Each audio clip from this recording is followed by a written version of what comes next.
Así que esto era lo que vivíamos de una manera apasionada y hoy cambió todo, y también cambió la forma de comunicar. Por eso vamos a hablar de comunicación política en tiempos de fake news. Yo voy a tratar de hacerlo rápido y un relato para que podamos abrir el debate. En primer lugar, es importante entender que la comunicación política, la que es certera y profesional, nace de la investigación, en una campaña electoral y en gobierno. Y la investigación nos marca conocer qué es lo que tiene la gente dentro de su cabeza, cuáles son sus sueños, sus temores, miedos, preocupaciones, alegrías, pasiones, y a partir de ahí la comunicación es mucho más efectiva. Y mucho más efectiva porque empezamos a entrar en lo que le pasa todos los días a la gente. Y la desesperación de tener datos y cómo tengo datos, bueno, la interpretación de los datos es lo que a nosotros nos permite poder ser certeros con la comunicación. Por eso quiero arrancar esta charla hablando de lo que para mí es la clave hoy en términos de comunicación política como herramientas para ser operativos, y es el data storytelling. ¿Qué es el data storytelling? Vamos a hablarlo rápido y sencillo. Base de datos, tenemos un montón de datos, sabemos cosas de la gente, el comportamiento, los gustos, los intereses, hasta las propias redes sociales nos brindan muchísimos datos, pero además si a esos datos le ponemos narrativa, le ponemos un contexto, una idea, y además lo hacemos visualmente atractivo, en formato video, en presentación, vamos a entender que logramos la combinación perfecta, porque logramos informar explicando el fenómeno, qué es lo que está pasando, y a partir de la visualización, la atracción. Y la atracción, y vamos a hacer algunos cruces, ¿no? Cuando hablamos de datos más narrativa, podemos explicar qué pasó, qué nos está pasando como sociedad, como país, como campaña, como gobierno, y poder sacar conclusiones.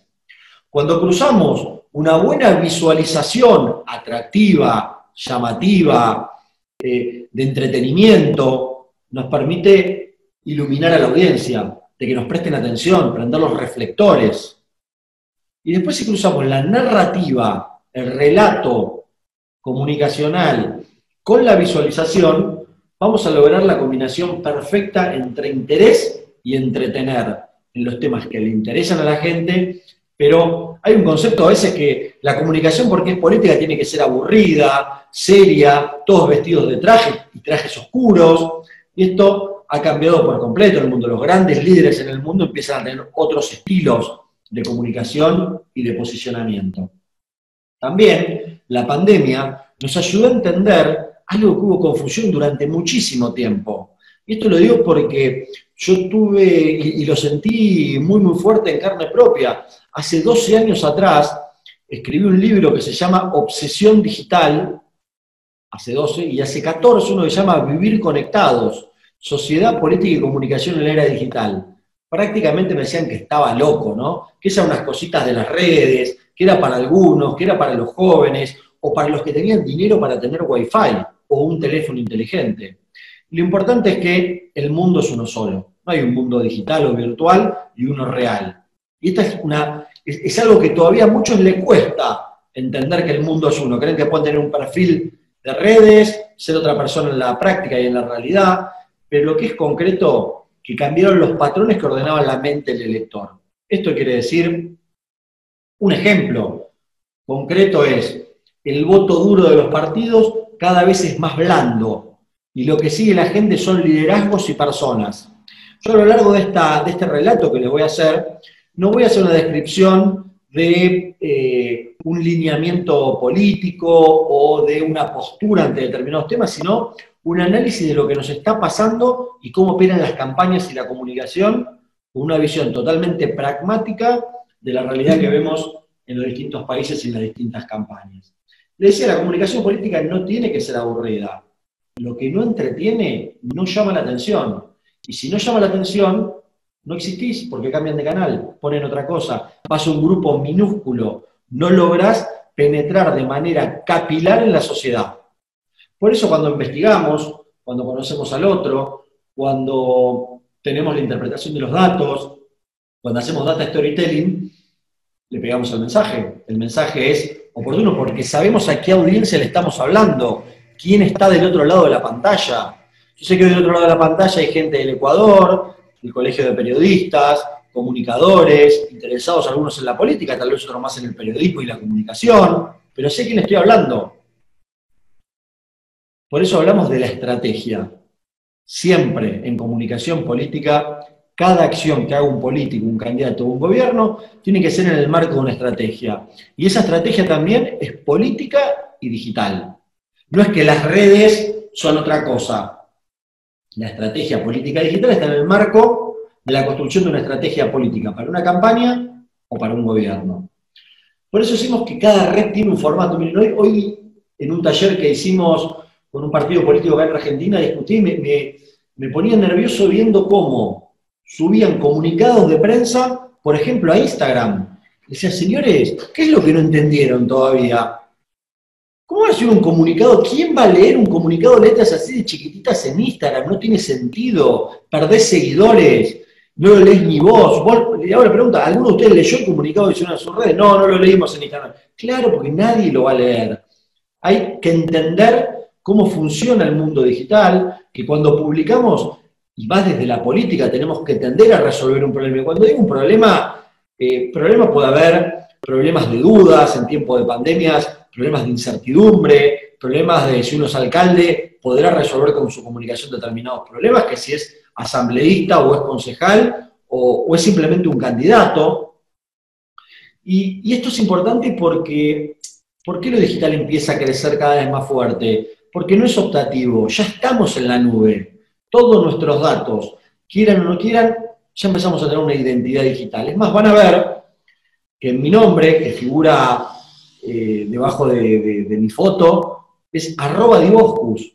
Yo dejé de ser Daniel Diboscus. El mundo y las personas vamos hacia identidades digitales, que es el mismo número de documento, el del pasaporte, el de la licencia de conducir, con el que hago trámites, el socio del club, mis redes, mi mail, @Diboscus. Es más, hoy, entre tantos comunicadores que hay conectados, del Colegio de Periodistas, podemos seguir este debate en las redes sociales. Ustedes me buscan en @Diboscus, pueden subir cosas de las que estamos hablando, criticar si no están de acuerdo, compartir algunas visiones o conceptos, hablar de la charla, pero además van a aprovechar a posicionar el Colegio de Periodistas, porque esto no sería bueno que quede solamente entre nosotros, la acción que llevan adelante, el esfuerzo que hacen, la necesidad de instalar y posicionar a los comunicadores, es tan importante. Así que @Diboscus, y este debate también sigue en redes, pero ¿por qué? Porque todos estamos en la nube, y si alguien no está, alguien va a estar por ustedes. Porque en definitiva la sociedad empieza a ser vista desde lo que organizan la comunicación, desde las empresas de redes sociales, como un gran paquete de datos. Miren, en Netflix vi una película que se llama Nada es privado, que cuenta la historia de cómo a partir de la extracción de datos se manipula la sociedad, por ejemplo, en comunicación política. Entonces, tenemos que entender cómo funciona, cómo operan las campañas, cómo operan las redes sociales, porque a los ciudadanos empezamos a hacer paquetes de datos y tenemos identidades digitales. Y esto de la identidad digital es muy fuerte, ¿no? Porque uno siente que se te meten adentro de tu casa, adentro de tu reloj, que ingresan a tu vida, pero ingresan a tu vida porque @Diboscus tranquilamente saben que @Diboscus a qué se dedica, quiénes son sus amigos, qué cosas le gustan, qué no le gusta, qué videos mira, cuánto tiempo los mira, qué fotografías se detiene, en qué páginas de internet entra. Estamos como ante un gran ojo digital que nos está mirando, y esas identidades digitales son los famosos perfilados.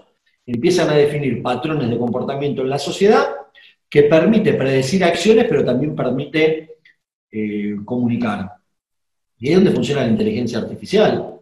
Si alguien le hubiera dicho en Estados Unidos, al presidente de los Estados Unidos hace 30 años, mirá, nosotros vamos a lograr tener toda la información de 300 millones de personas, saber quiénes son sus amigos, qué hacen, qué les gusta, qué miran, qué no miran, qué hicieron el fin de semana, cómo está compuesta su familia, de qué equipo de fútbol son.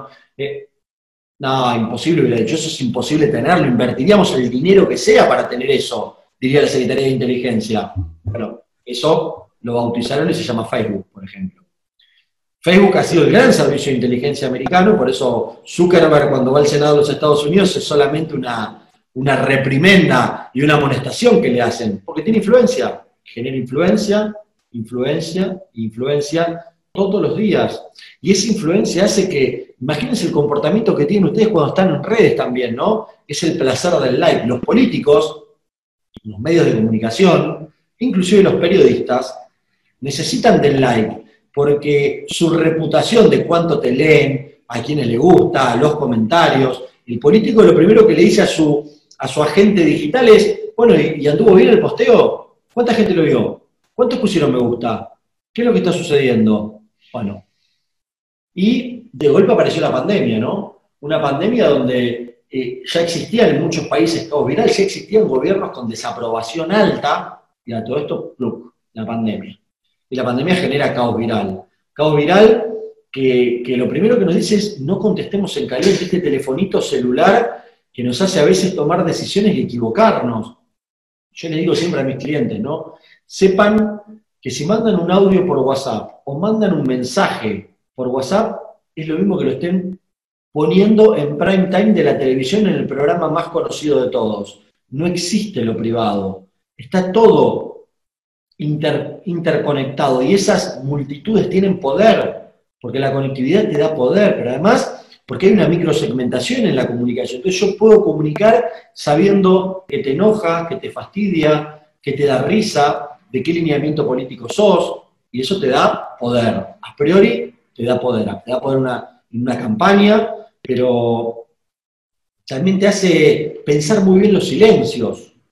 ¿No vieron que siempre dicen que a veces el mejor aliado es el silencio? Bueno, sepan, como periodistas, como comunicadores, que lo que no da la información lo cubre el prejuicio. Y en política esto es exponencial, porque el prejuicio es aún mayor, y la gente quiere saber más, y se dice, no, pero eso es mi vida privada. Peor, van más fuerte.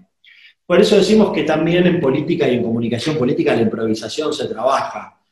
Cuando uno trabaja la improvisación y verdaderamente parece que es improvisación, el impacto comunicacional es más fuerte. Pero de golpe aparecieron las fake news.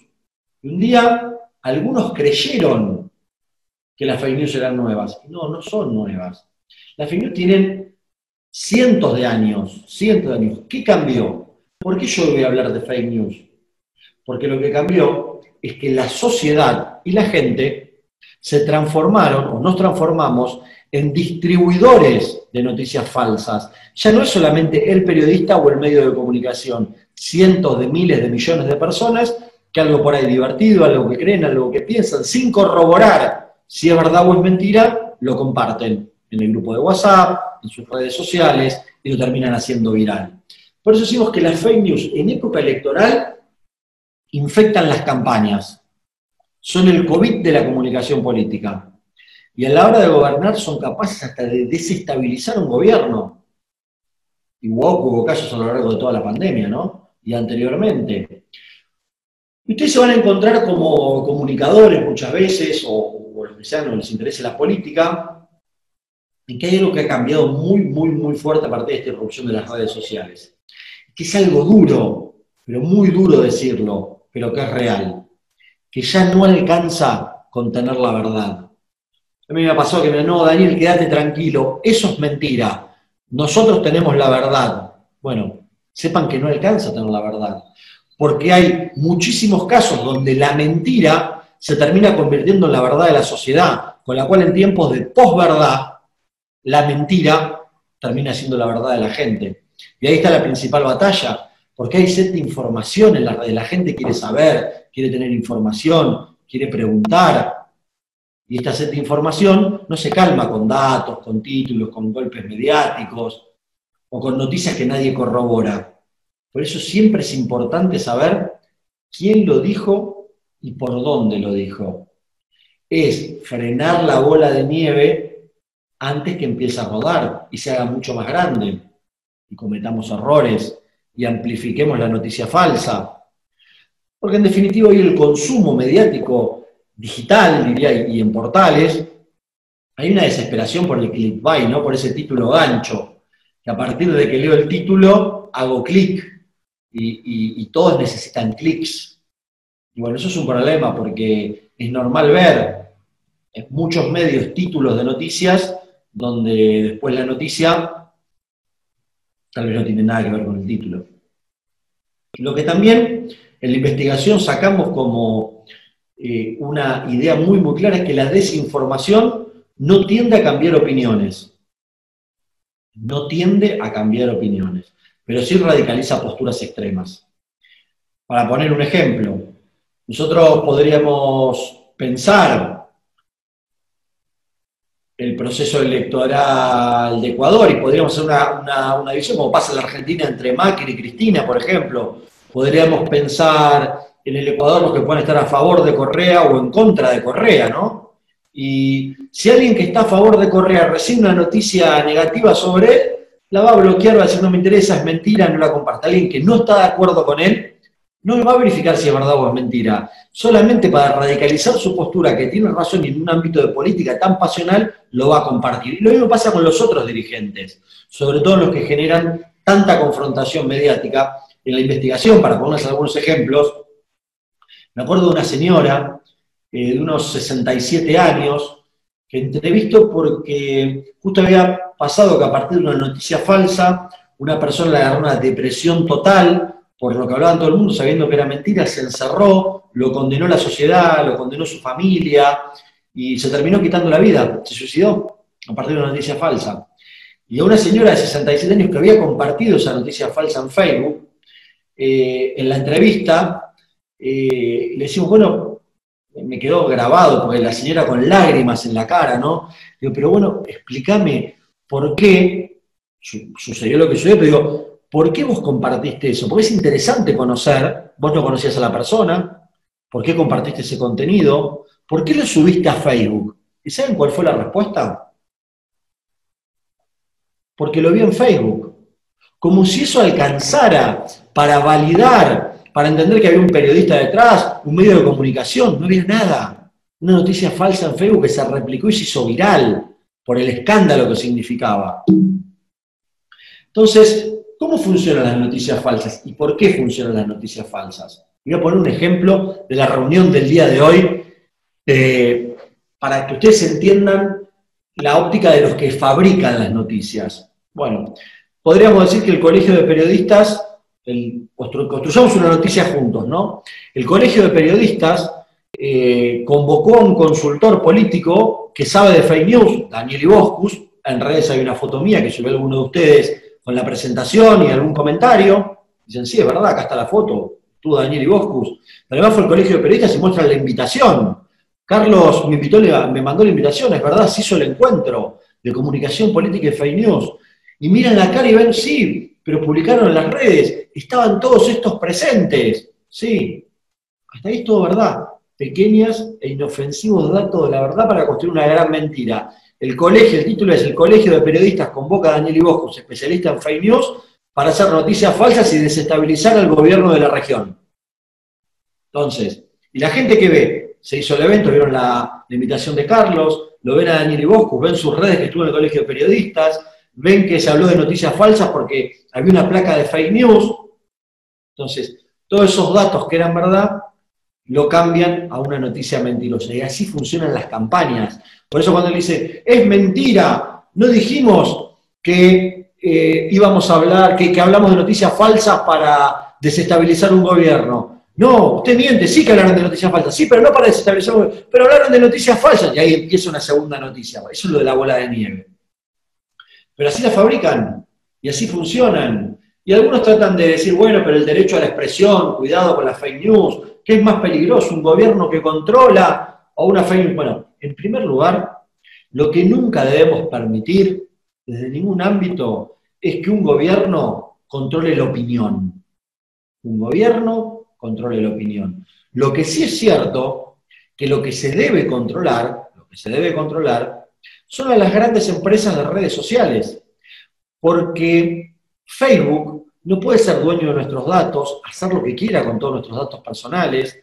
Facebook no puede permitir que haya encapuchados y competir deslealmente con los periodistas, con las radios, con las televisoras, con los diarios, porque compite deslealmente, porque permite que los encapuchados hagan publicidad para atacar a gente, por ejemplo, o permite que detrás de perfiles falsos y detrás de una pantalla, como es la plataforma Facebook, sea el principal lugar donde los pedófilos contactan, coordinan las citas con sus víctimas para después ser atacados.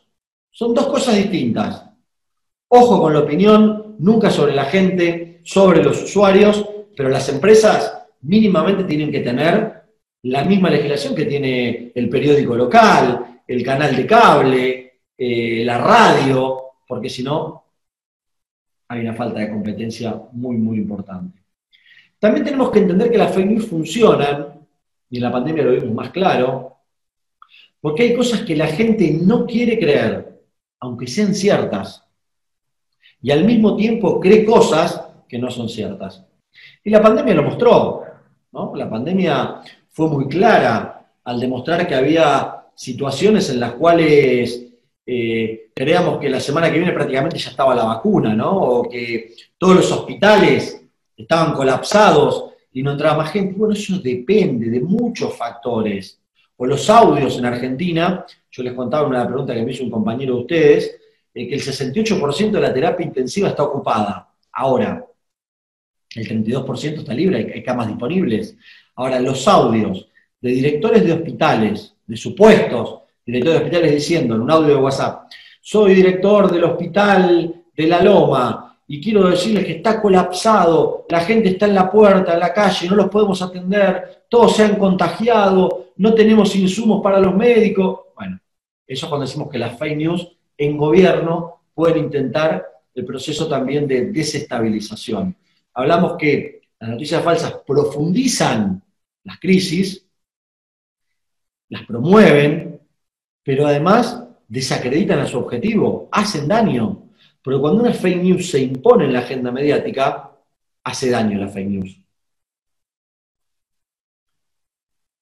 Imagínense en política, que la política es 100% pasional y que desde ese lugar surgen las fake news, como respuesta a la imposibilidad de ser objetivos. Porque si yo estoy en contra de un candidato, no me gusta y creo determinadas situaciones, bueno, me va a ser muy difícil buscar la veracidad de los hechos. No estoy hablando de lo profesional de un periodista, estoy hablando de la gente, del público, del lector. Por eso decimos que las fake news no solo están destinadas a desinformar, sino también a autoengañarnos. Y eso es un gran tema que lo vemos a menudo, ¿saben con qué? Con la viralización. Cuando usamos estos pequeños aparatitos celulares, y lo que hacemos es la viralización de contenidos, es mirar el celular, ver algo que me causó gracia y decir, no me puedo reír yo solo frente a una pantalla, tengo que compartirlo. Y si algo me enoja, me da ira, me da bronca, también. Porque hay otros que tienen que enterarse de esta verdad y lo que están haciendo estos señores. Y así actúan y así terminan siendo virales. Por eso decimos que una noticia falsa es una mentira, no hay atenuantes. Algunos a veces dicen, es un hecho no confirmado, una operación de prensa. Una fake news es una mentira. Y si hablamos de política y fake news, es muy fácil, y algo les comentaba hace unos minutos, dime a quién votas y te diré qué fake news crees. Esta frase, que está en el libro Mentirosamente, estuvo íntimamente relacionado al estudio de noticias falsas en grupos políticos, podríamos llamarlos radicalizados, o voto duro, o fanáticos, depende del país, puede ir cambiando el nombre, y le decíamos, pero bueno, yo entiendo que vos estás a favor de este político, pero ¿por qué compartís o por qué difundís esto que no importa? Porque eso no sirve políticamente, y porque además el otro yo creo que es el peor del mundo, y lo empiezan a atacar. Bueno, dime a quién votas y te diré qué fake news crees. Y esto no es nuevo. Nicolás Maquiavelo lo decía hace más de 450 años. Quien engaña encontrará siempre a quien se deje engañar. Por eso van a seguir existiendo las fake news. La diferencia es que con las redes sociales y los medios digitales hay unas nuevas vías de transmisión de ese virus y de esas fake news a lo largo de toda la población. Y un montón sin saber, y además no les interesa saberlo. Entonces, esa viralización es mucho más fuerte. ¿Cómo podríamos pensar algunas estrategias para combatir las fake news en un sistema de comunicación encriptado como el que tenemos? Primero, no contestar con comunicados de prensa. Los memes han sido la gran revolución digital de la comunicación. Si uno logra con un meme poder comunicar y trasladar una idea, es mucho más fácil que eso sea viral, que sea simpático y que podamos compartir algunos pequeños tips con ustedes. Lo primero, cuando vemos una fake news o recibimos una fake news, es tener calma. Porque lo que genera, cuando alguien la recibe de manera personal, miedo, incertidumbre y dudas. Con lo cual, tranquilidad. El segundo es no enojarse. Acá el que se calienta pierde, el que se enoja pierde. Ante una fake news, no contestamos en caliente, algo de silencio, pensamos una estrategia, reunimos la información, somos contundentes, decidimos por dónde vamos a salir a responder, porque eso sí tiene que ver con una estrategia de contingencia frente a un proceso de fake news que puede derivar en una crisis aún mucho mayor.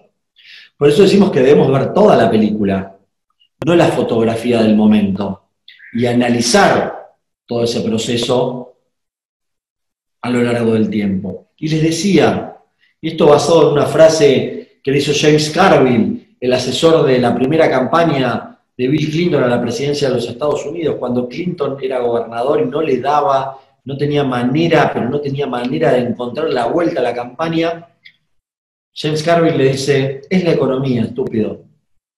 Y a partir de ahora, desde que te levantás hasta que te vas a dormir en la campaña, solamente vas a hablar de economía, de empleo, de creación de riqueza, de productividad. Y así Bill Clinton termina siendo presidente de los Estados Unidos, habló de economía, y le preguntaban de salud, respondía de economía, y le preguntaban esto y respondía de economía, y le hablaban de la familia y le respondía de economía.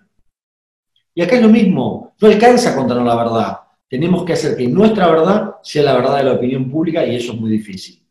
Por eso una de las cosas es, primero, ¿quién impacta primero? Pero además de impactar primero, si lo hacemos con creatividad. Porque si lo hacemos con creatividad vamos a ser disruptivos, vamos a llamar la atención, vamos a hacer que prendan los reflectores sobre nosotros. Y ese prender los reflectores se logra, por eso es tan importante el trabajo que está haciendo el Colegio de Periodistas, en general este tipo de charlas, en la construcción de equipos. ¿De qué equipos? Equipos profesionales y especializados. No es esto de acá, yo tengo un sobrino que sabe manejar las redes sociales, que me haga de community manager, y porque van a tener muchos problemas. Les puedo asegurar que van a tener muchos problemas. Profesionalización y especialización. Con entender que la comunicación política tiene que tener entretenimiento, obviamente en un contexto, en un marco, con un perfil de candidato, con un perfil de campaña, pero que tenemos que ser creativos y rupturistas. Que además, cuando respondemos una fake news, tenemos que hablar del primer metro cuadrado de la gente, a lo que le pasa todos los días. Y seguramente en este grupo que hoy estamos acá reunidos, el primer metro cuadrado de cada uno de nosotros sea distinto, que es la primera preocupación. El que tuvo un hecho de inseguridad estará pensando en el tema de la seguridad. El que tuvo a alguien enfermo de COVID o un problema estará pensando en lo sanitario. El que perdió el empleo en economía. Y así, tantos temas como a uno le interesen. La clave es conectar. Y para conectar con la sociedad, tenemos que hablarle ese primer metro cuadrado. Entender además que el protagonista es la gente y no los políticos. Es otro gran error que aleja a los políticos de la gente, es seguir discutiendo temas que le interesan a los políticos. Seguir peleando con los medios de comunicación por quién maneja la agenda. La gente. Las redes sociales dejaron muy en claro que la agenda la maneja la gente. Si no, no se entiende por qué los medios de comunicación miran cuál es la tendencia del día, qué se está hablando, cuáles son los temas o los escándalos de los cuales se comentan en redes sociales. Y los políticos, si quieren salir en los medios, saben que tienen que hablar de los temas del día, de las tendencias. Así que esta es otra gran conclusión que nos dejó la investigación. Segundo, que la percepción le gana a la realidad. Y esto desde mi punto de vista, prácticamente, no sé si la palabra es dramático, pero es un problema. Es un problema porque debemos estar alertas todo el tiempo a trabajar en crear nosotros las etiquetas. Crear nosotros las etiquetas. Mira, el otro día tuve una experiencia con una campaña presidencial donde había que que marcar la agenda en términos de reuniones que tienen los 5 líderes más importantes del gobierno, que se reúnen un día a la semana, todas las semanas, almuerzan, están 5 o 6 horas hasta que no resuelven todos los temas de agenda, la planificación, la contingencia, las 5 personas más importantes del gobierno. Entonces ahí, ¿qué iba a decir? No, están hablando de las listas, de los cargos, Entonces le iban a etiquetar esa mesa, sobre todo los medios. Entonces, antes de reunir la mesa y darle la continuidad, hay que darle el encuadre, hay que ponerle la etiqueta a la mesa, le decimos a la reunión, ¿no? A esa mesa donde junta todos los martes a estos 5 dirigentes. Y era importante que sea no la mesa de la rosca política, y que pueda ser la mesa de análisis de los problemas de la semana, o la mesa de seguimiento y control de gestión, o la mesa de... Y la lucha de las etiquetas es lo que empieza a trabajar sobre la percepción. Cuando uno logra etiquetar y que ya cada martes, cuando se habla del tema, sea la mesa de gestión, o de avance de gestión, o de evolución de proyectos, y que no sea la mesa de la rosca política, diste el primer golpe de instalación de agenda en esto de percepción versus realidad. Otro tema fundamental es el timing. ¿Cómo respondemos? ¿En qué momento? ¿Con qué información? El timing puede ser, uno puede responder de manera temprana y equivocarse, pero también si uno responde de manera tardía, puede haberse creado ya etiquetas, y cuando uno tiene una etiqueta, es muy difícil cambiarla. Si esta mesa que yo les comentaba era la mesa de la rosca política, y una vez que todos la bautizan así, la publican en los medios como la mesa de la rosca política, es la mesa de la rosca política. Cambiemos de día, cambiemos de reunión y cambiemos de actores, porque la etiqueta no se la cambian más. Timing. Algunos casos interesantes de comunicación en pandemia, que es un tema importante, de cómo un gobierno o un líder entendió el proceso comunicacional en esta pandemia. Angela Merkel, en Alemania, el orgullo país. Alemania no se contagió como Italia, ni como España, estuvo preparado, la economía siguió funcionando, y además, para los que somos amantes del fútbol,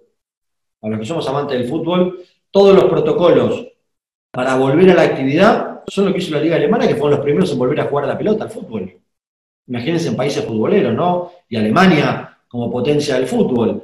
Así que el orgullo país fue lo que terminó, si se quiere, buscando el gobierno alemán, instalándolo de manera muy eficiente. Y hablo de fútbol y lo tomo como referencia, ¿no? A veces, hoy en la mañana, el programa ahí en Ecuador, que se llama, un programa que se llama En Corto, creo que es En Corto que se llama, me decían, bueno, pero ¿cuál fue tu mejor campaña? ¿Cuál es la campaña que más te gustó? Y digo, mirá, la mejor campaña que hice en mi vida, en todos estos años de consultoría, habiendo sido candidato, porque también fui durante mucho tiempo candidato, viví la política adentro, vengo de una familia política, mi madre fue diputada nacional asambleísta, mi padre 3 veces alcalde, mi abuelo senador y embajador en el Vaticano, vengo de una familia política, conozco cuando hablo de política, o sea, pero la mejor de todas fue la que el 8 de diciembre logré, después de 24 años, que asumiera en el Club Atlético Boca Junior una nueva dirigencia con un presidente que conoce muy bien del club, más de 30 años dentro del club, con un vicepresidente que es a quien uno admiraba de chiquito en términos de comunicación, Mario Pergolini, el creador de CQC, de programas, de entender la tendencia de la televisión, y después, como vicepresidente segundo, a mi máximo ídolo futbolístico, Juan Román Riquelme, el máximo goleador de las Copas Libertadores, el máximo referente de la historia del club. Así que esa fue mi mejor campaña. Encima ganarla y trabajando con todos estos monstruos que decimos nosotros de manera positiva, fue mi mejor campaña. Pero Angela Merkel, el orgullo país. Macron, en su discurso directamente dijo la guerra, habló de la tercera guerra mundial. Esto no es bueno, vamos a ver una pandemia, cómo la manejamos, y si cuidamos la cama, no, estamos en guerra. Esto es una guerra. Trump dijo la defensa nacional. Pero no solamente la defensa nacional, porque el nombre de Trump, así podría dejar vacía la frase, es la defensa nacional contra el virus chino. Que lo están infectando, o se van a creer que esto que nos está pasando en todo el mundo es porque una persona en China se comió un murciélago. El virus chino.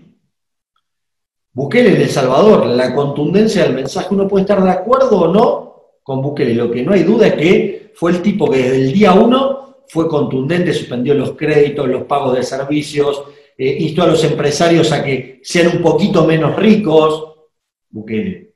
Pero después vinieron elecciones en tiempo de COVID.